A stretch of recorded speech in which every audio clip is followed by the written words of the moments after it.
Korea's Smash scene is pretty small. I feel like it's somewhat divided. I've only been here for a couple of months, but from what I understand, the winner of the tournament that we just had, Ray, he would have meetups at his house when people would just play against each other. Anytime, anywhere, but we want players to come. Please come to Korea. We want you to play. Yeah, it's really interesting to see the dichotomy of Korean Melee players because it's mainly just expats. You don't really see mainly Korean players playing the game because they weren't really exposed to the GameCube as a child. I feel like the real Korean people, people don't even speak English, play a lot of Smash 4 on imported Japanese Wii U's. The Wii U isn't really sold in Korea, so people have to import it from Japan, so it's very difficult. Having tournaments of this size isn't really feasible anymore, so we had to go to somewhere like Arcade Stream. Thankfully, Drake has been nice enough to let us bring our CRTs in, bring in Wii's, and we can get a tournament scene going every month, just like Arcade Stream monthly Street Fighter. The Smash 4 scene in Korea, I know a lot of Korean players, this big giant group chat of like 30 people in Kakao Talk, all chatting together, talking together, saying, oh, when can we find a venue? When can we work this out? And there's a lot of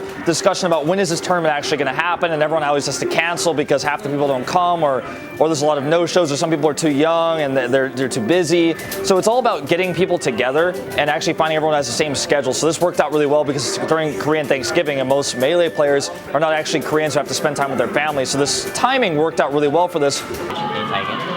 Ooh. I'm a very Melee noob. When I was in like middle school and early high school, I played a lot. I was pretty good back then. I could wave dash. I was really fast. I kind of knew the mechanics and how to chain attacks together. But now I've been playing a lot of different games like Project M and Smash 4. So the mechanics are very different. The way the game feels is very different. So I felt a little bit out of place. I was probably the weakest player in the entire tournament, but I took a lot of stocks off good players today. The problem is because I don't practice often, I don't have my own setup. I felt that my performance was pretty average, but I can say confidently that I placed top 8 in a local tournament. Right. So I'm pretty happy with that. Alright, great. It's an insanely social game because there's no online. Yeah, well, there's net play, but it's not the same. Sure.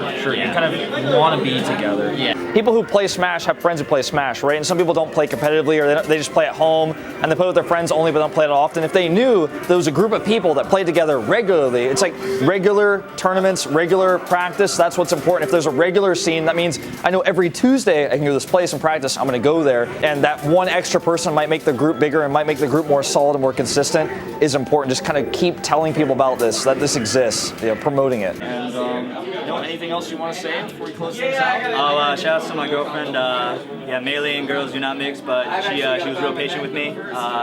She's off somewhere. I'm gonna have to buy her some dinner somewhere, but it was real good. It was real good. Shout out to Drink Fang as well. I had doubts, but I'm happy to say that I was wrong. It's looking real good. This venue is awesome. Happy to come here. Thank you so much, man. Go enjoy your victory. Be sure to see you again soon. Thank you, sir.